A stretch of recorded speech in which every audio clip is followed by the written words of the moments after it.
موت سے 40 دن پہلے کیا ہوتا ہے؟ موت سے 40 دن پہلے انسان کے جسم میں ایک خاص نشانی ظاہر ہونے لگ جاتی ہے۔ جب بندے کا اس دنیا کو چھوڑ جانے کا وقت آتا ہے اور پھر موت سے 40 دن پہلے حضرت جبرائیل علیہ السلام اس بندے کو آ کر کیا کہتے ہیں کہ بسم اللہ الرحمن الرحیم۔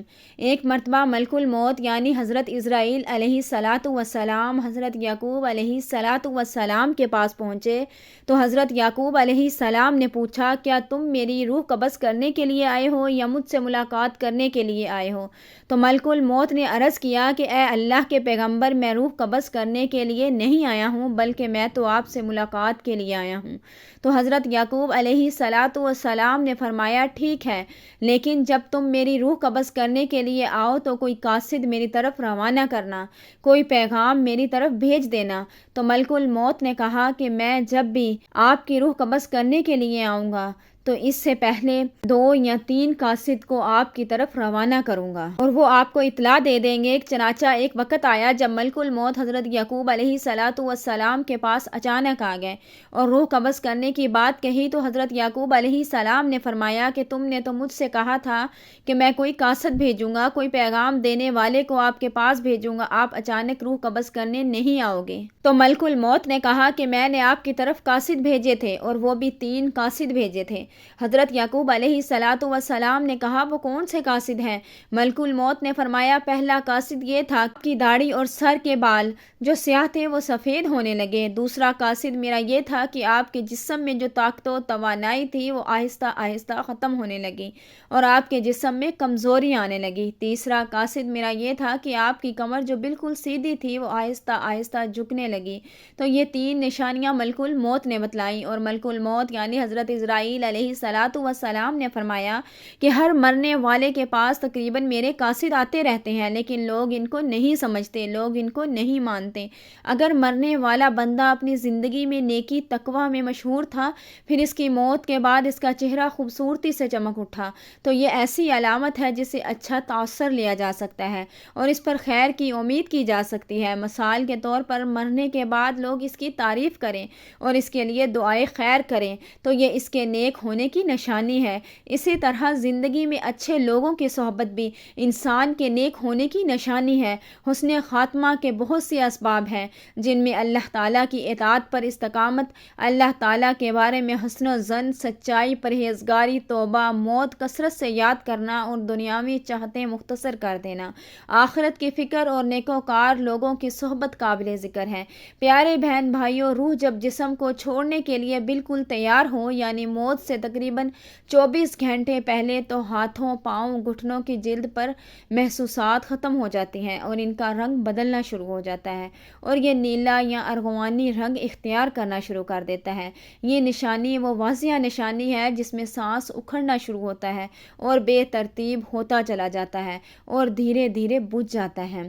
حضرت عائشہ صدیقہ رضی اللہ تعالی عنہ سے روایت ہے کہ رسول پاک صلی اللہ علیہ وسلم نے ارشاد فرمایا، جب اللہ تعالیٰ کسی بندے کو نیک بخت بنانا چاہتا ہے تو مرنے سے 1 سال پہلے ایک فرشتہ اس کے پاس بھیجتا ہے اور وہ اس کو درست کرتا ہے اور نیک عمل کی طرف خواہش دلاتا ہے، یہاں تک کہ وہ نیک حالت میں مرتا ہے اور سب لوگ کہتے ہیں یہ شخص نیک حالت میں مرا ہے۔ اور جب ملک الموت حاضر ہوتا ہے، اس وقت اللہ تعالیٰ اس کی آخرت میں رہنے کی جگہ یعنی وہاں کے سامان اور راحتوں کو جو اللہ پاک نے اس کے لیے یہ مہیا کر رکھے ہیں، تیار کر رکھے ہیں، اس کو دکھائی دیتے ہیں تو اس کی روح خوش ہو کر نکلنے کا قاصد کرتی ہے۔ اس وقت یہ شخص اللہ تعالیٰ کی ملاقات کے لیے کرتا ہے اور اللہ تعالیٰ اس کی ملاقات کو بھی پسند کرتا ہے۔ پھر ملک الموت روح قبض کرتا ہے اور جب اللہ تعالیٰ کسی بندے کے ساتھ برا کرتا ہے تو مرنے سے 1 سال پہلے ہی اس کے پاس ایک شیطان بھیجتا ہے، وہ اس کو گمراہ کرتا ہے اور بہکاتا رہتا ہے یہاں تک کہ بری حالت میں مرتا ہے اور سب لوگ کہتے ہیں کہ بری حالت میں مرا۔ اور جب ملک الموت حاضر ہوتا ہے تو اس وقت اللہ تعالیٰ اس کی آخرت میں رہنے کی جگہ، اس کا ٹھکانہ اس کو دکھاتا ہے تو اس کی روح خوف سے بدن کے اندر گھس جاتی ہے۔ اس وقت اللہ تعالیٰ کی ملاقات یعنی سامنے آنے کو یہ پسند کرتا ہے اور اللہ تعالیٰ اس کی ملاقات کو بھی پسند کرتا ہے۔ اس وقت اللہ کی ملاقات یعنی سامنے آنے کو یہ ناپسند کرتا ہے اور اللہ تعالیٰ اس کی ملاقات کو بھی ناپسند کرتا ہے۔ پھر ملک الموت اس کی روح سختی سے کھینچ کر قبض کرتا ہے۔ کتاب الفضاء کے مصنف اس حدیث کی تشریح میں کہتے ہیں کہ ملک الموت کے بلانے پر جان اس طرح نکلتی ہے جیسے سپیرا سانپ کو اس کے سوراخ سے بلائے، اور مومن اور کافر دونوں کے جسموں سے روح نکلنے کی حالت یکساں ہوتی ہے۔ فرق صرف یہ ہے کہ مومن کی جان تو خود نکل جانا چاہتی ہے اور کافر کی جان ہو تک آ کر جسم کے اندر واپس جانا چاہتی ہے۔ حضرت جابر رضی اللہ تعالیٰ عنہ سے روایت ہے کہ میں نے رسول اللہ صلی اللہ علیہ وسلم کو وفات سے 3 دن قبل یہ کہتے سنا کہ تم میں سے جو کوئی مرے تو اس کو اس حالت میں مرے کہ وہ اللہ تعالیٰ کی نسبت اچھا گمان رکھتا ہو، اللہ تعالیٰ کے ساتھ اعمال صالحہ سے پیدا ہوتا ہو۔ پس حاصل ارشاد کا یہ ہوا کہ مال صالحہ کی پابندی اس قدر کرو کہ مرتے وقت حق تعالیٰ کے ساتھ حسن و ظن پیدا ہو جائے۔ حضرت انس رضی اللہ تعالیٰ عنہ نے فرمایا کہ رسول کریم صلی اللہ علیہ وسلم نے ارشاد فرمایا کہ دیکھو تم میں سے جو کوئی مرے تو اس حالت میں مرے کہ وہ اللہ پاک کی نسبت اچھا گمان رکھے، کیونکہ اللہ سے اچھا گمان رکھنا جنت کی قیمت ہے، یعنی جس کو حق تعالیٰ سے حسن و ظن پیدا ہو گیا وہ جنت میں چلا گیا۔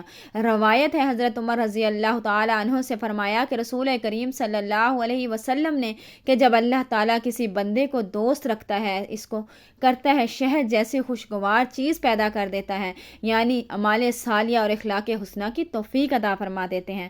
صحابہ نے کہا کس طرح شیرین کرتا ہے؟ آپ نے فرمایا مرنے سے پہلے نیک کام کرتا ہے یہاں تک کہ اس کا پڑوسی اس سے خوش ہو جاتا ہے۔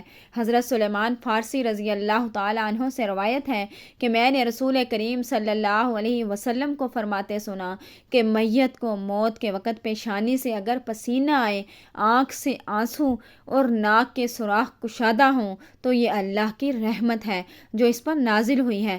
گلے میں آواز پل پلٹ کر کھائی جیسا کہ اونٹ کا گلا گھونٹنے سے آواز آتی ہے اور اس کا رنگ بد رنگ ہو جائے اور منہ سے جھاگ نکلے تو یہ اللہ کا عذاب ہے۔ پیارے بہن بھائیو، اللہ تعالیٰ نے عرش کے نیچے درخت پیدا کیا ہے، اس کے پتے تمام کلائق کی گنتی کے برابر ہیں۔ اس کا نام ہے شجاعت المنتہا۔ جب بندے کی عمر ختم ہو جاتی ہے تو 40 دن باقی رہ جاتے ہیں تو حضرت اسرائیل علیہ السلام کے سامنے اس کا ایک پتا گر جاتا ہے، اس پر اس بندے کا نام لکھا ہوتا ہے۔ اس وقت کے تمام فرشتے اس کو مردہ کہتے ہیں، یعنی مردوں میں شامل کر لیتے ہیں، اور وہ دنیا میں 40 دن تک زندہ ہے۔ جب 40 دن پورے ہو جاتے ہیں تو ملک الموت حضرت اسرائیل علیہ السلام اس کے پاس آتا ہے اور اس کے سامنے بیٹھتا ہے۔ اس وقت بندہ اپنی موت کی تکلیف میں مبتلا ہوتا ہے۔ جب ملک الموت کو دیکھتا ہے تو گھبرا کر پوچھتا ہے تم کون شخص ہو اور تمہارا کیا ارادہ ہے؟ وہ کہتا ہے کہ میں ملک الموت ہوں، مجھے تمہاری روح قبض کرنے کا حکم ہوا ہے۔ یہ سن کر وہ منہ لیتا ہے اور آنکھیں پتھرا جاتی ہیں۔ الموت کہتا ہے تم مجھ کو نہیں جانتا، میں وہ ہوں جس نے تیرے رشتہ دار، تیرے ماں باپ کی روح قبض کی اور آج تیری روح قبض کروں گا۔ تو نے دنیا کا حال کیسا دیکھا؟ بندہ کہتا ہے میں نے دنیا کو بے وفا اور مکار پایا۔ پھر اللہ تعالیٰ کے حکم سے دنیا اس کے پاس آئے گی اور کہے گی اے نافرمان، تو نے اپنے رب کی کس قدر نافرمانی کی اور کس قدر تو نے گناہ کیے۔ تو نے نصیحت کی بہت ساری باتیں سنی لیکن تم نے جانا کہ ہم دنیا میں ہمیشہ رہیں گے۔ یاد رکھو کہ میں تجھ سے اور تیرے اعمال سے بیزار ہوں۔ پھر اس کا اعمال اس کے سامنے آئے گا اور کہے گا اے نافرمان، تو نے ناحق طریقے سے مجھ کو حاصل کیا، اگر تو غریب اور مسکین پر خرچ کرتا تو آج تیرے کام آتا۔ روایات میں ہے کہ آدمی کی زبان بند ہو جاتی ہے، 4 فرشتے اس کے پاس آتے ہیں اور سلام کرتے ہیں۔ پہلا فرشتہ آتا ہے، وہ بعد السلام کہتا ہے اے بندے اللہ کے، میں تیری روزی پر موکل تھا، میں نے تمام زمین پر پورا پرچم تک تلاش کیا مگر تیری روزی کا ایک لقمہ بھی کہیں نہ پایا۔ پھر دوسرا فرشتہ آتا ہے اور سلام کے بعد کہتا ہے اے اللہ کے بندے، میں تیرے پانی پہ موکل تھا، میں نے تمام زمین پر پورا پرچم تک تلاش کیا مگر تیرے پینے کو ایک قطرہ پانی کہیں نہ پایا۔ پھر تیسرا فرشتہ آتا ہے اور سلام کے بعد کہتا ہے کہ اے بندے اللہ کے، میں تیری سانس پر موکل تھا، میں نے تمام زمین پر تیری سانس کو تلاش کیا، مجھے کہیں بھی تیرے لیے ایک سانس تک نہیں ملی۔ پھر چوتھا فرشتہ آتا ہے اور سلام کے بعد کہتا ہے اے بندے اللہ کے، میں تیری عمر پر موکل تھا، میں نے تمام زمین پر تلاش کیا مگر تیری عمر کا ایک ہی حصہ بھی نہیں پایا۔ اس کے بعد نامہ اعمال لکھنے والے 2 فرشتے اس کے پاس آتے ہیں اور سلام کے بعد کہتے ہیں اے اللہ کے بندے، ہم تیرے اعمال لکھنے پر موکل تھے۔ وہ نامہ اعمال اس کو دکھائیں گے اور کہیں گے تیرا نامہ اعمال ہے۔ اس وقت میت کی آنکھوں سے آنسو جاری ہوتے ہیں اور دائیں بائیں دیکھتا ہے اور نامہ اعمال پڑھنے سے ڈرتا ہے۔ اس کے بعد ملک الموت اس کی روح قبض کرتے ہیں۔ روایات میں ہے کہ ربیع بن انس رحمۃ اللہ علیہ سے کسی نے پوچھا کہ ملک الموت تنہا ہی سب کی روح قبض کرتے ہیں یا ان کے ساتھ اور فرشتے بھی کام میں شریک ہوتے ہیں؟ تو فرمایا کہ روح قبض کرنے کا کام انہی کے حوالے ہے، لیکن اس کام پر ان کے ساتھ بہت سے فرشتے مدد کے لیے دیے گئے ہیں اور ملک الموت ان کے سردار ہیں۔ ان کا ہر قدم دنیا کے پرچم کے برابر ہے۔ پھر ربیع بن انس سے پوچھا مومنین کی روح کہاں رہتی ہے؟ فرمایا 7ویں آسمان کے اوپر سدرۃ المنتہا کے پاس۔ حضرت ابو ہریرہ رضی اللہ تعالیٰ عنہ راوی ہیں کہ سرکار دو عالم صلی اللہ علیہ وسلم نے ارشاد فرمایا جب انسان مر جاتا ہے تو اس کے اعمال کے ثواب کا سلسلہ اس سے منقطع ہو جاتا ہے مگر 3 چیزوں کے ثواب کا سلسلہ باقی رہتا ہے۔ نمبر 1 صدقہ جاریہ، نمبر 2 راستے میں پڑی اینٹ جس سے راہگیر نفع حاصل کریں، اور نمبر 3 صالح اولاد جو مرنے کے بعد اس کے لیے دعائے خیر کرے۔ ایسے اعمال جن کا تعلق دنیاوی زندگی سے ہوتا ہے ان کے اثرات مرنے کے بعد دنیا میں ہی ختم ہو جاتے ہیں۔ دعا ہے کہ اللہ تعالی ہمیں نیک اعمال کرنے کی توفیق عطا فرمائے اور ہمارا خاتمہ بالایمان ہو۔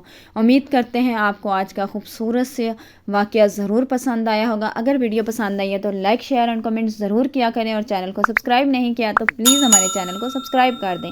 Thanks for watching. اللہ حافظ۔